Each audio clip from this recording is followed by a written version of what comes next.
Good morning. It is actually Friday, September 17th, and it's like 8 o'clock in the morning.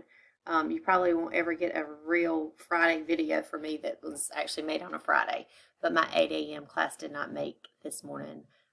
So I want to just recap. Every week I try to recap the previous week and then look forward to what's coming up this week before I open the Moodle shell.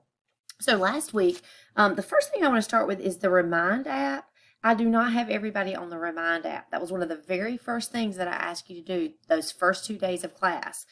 These are the people, I'm getting ready to call the names of the people that are on my Remind app.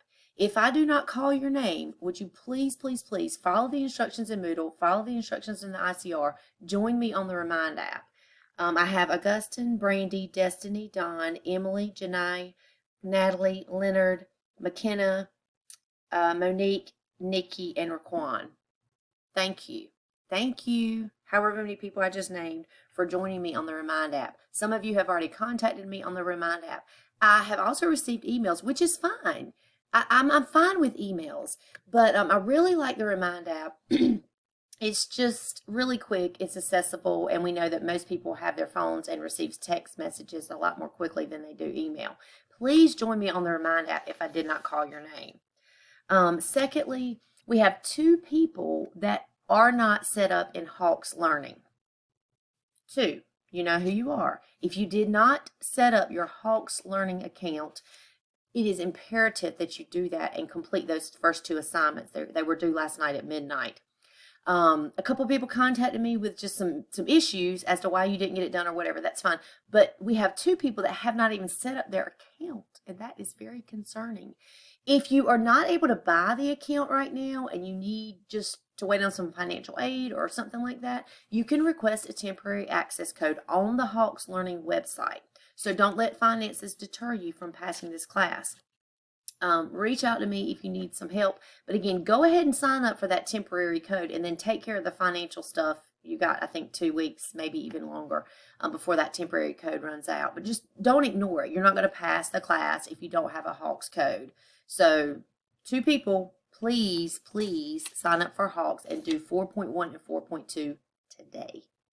I do accept Hawks work late. If it is a homework assignment, it's 10 points per day late. Now, I don't accept quizzes or tests late unless they're extenuating circumstances. But you're more than welcome to finish that Hawks over the weekend. I understand that life is crazy. So if you didn't get to it, don't panic. You know, you could have a 90 if you finished it today, an 80 if you finish it on Saturday, a 70, which is a C, on Sunday. Don't panic. It's just very important that you go ahead and get with the program and do it. And also, I didn't get much feedback at all this week on the Hawks software itself. Really only one person reached out to me about just, you know, some tricks and trades of Hawks. I told you in week 1 that you need to make friends with Hawks. And like I told you in the video, I resisted that for a long time.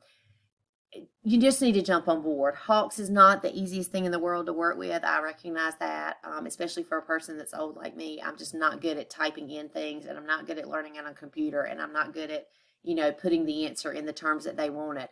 But I have to because this is my job, and it's kind of your job too, since you're in this class. Okay, let's move on to week 2. This is technically week 2. I think I misspoke in my video last week, but this is week 2.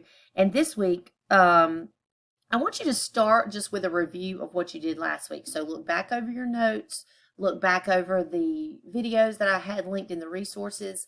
You can look back over the Hawk sections, practice, learn. Just kind of refresh your memory. What were we talking about last week? Because those topics, rates, unit rates, proportions, ratios, are going to be back this week in a lab.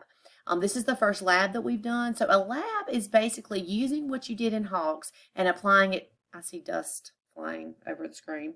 Applying it to some real world situation. So this week there are 3 concepts in our lab. One is a recipe. Second, I think grocery comes first, then recipe, I'm not sure. Grocery shopping. And the final one is predominantly about dosing medication. So you're going to use the information we started on last week, and you're going to apply it to something in the real world this week in what we call a lab. Now, this lab in particular, not all labs, but this lab is sort of lengthy, And I have made a video on Moodle for every portion of the lab. So there are 3 little videos. One goes with the recipe portion of the lab, one goes with the grocery portion of the lab, and the final video goes with My Grandma Weighs What. And that's the medication portion. So please watch the videos. Reach out to me if you have any problems. It's not,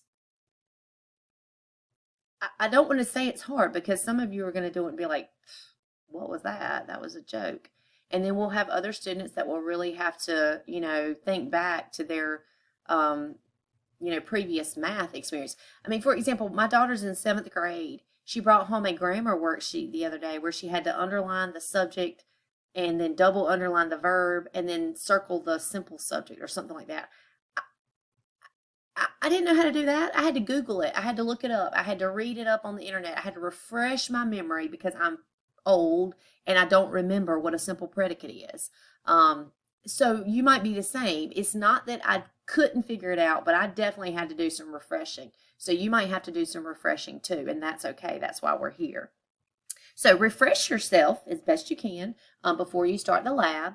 And you cannot use the examples that I use in the lab. So I use the example of black beans in the grocery lab and cooking spray in the grocery lab. You got to find something different. Don't use my black beans and don't use my cooking spray. The recipe lab, you can just take directly what I have on the video and put it on your worksheet, because there's nothing that you can change there. And then finally, My Grandmother Weighs What? I gave you an explanation of a personal experience I've had with medication dosing. And so, you've got to come up with your own in the discussion board. I want the discussion board to be organized. So I want it to be laid out in the 3 parts that I have asked you to respond to. You're going to get, I think it's 10 points. You can look at the rubric online. 10 points for organizing it well, because it's hard for us, the entire class, myself included, to read a bunch of posts and they're not organized. You kind of forget what you're even looking for. So please organize those discussion board posts. You're going to have 1 response pertaining to the recipe lab, 1 response pertaining to the grocery lab, and 1 response pertaining to the medication. Grandma Weighs What? Again, I hope you have a great week. It's Friday as I make this, sort of cloudy outside. I don't have any plans this weekend, which is like perfect. My favorite weekend. I hope you have a good week though, and if you have any questions, reach out to me. Please join the Remind app and set up your Hawks account if you have not done so this far. Thank you.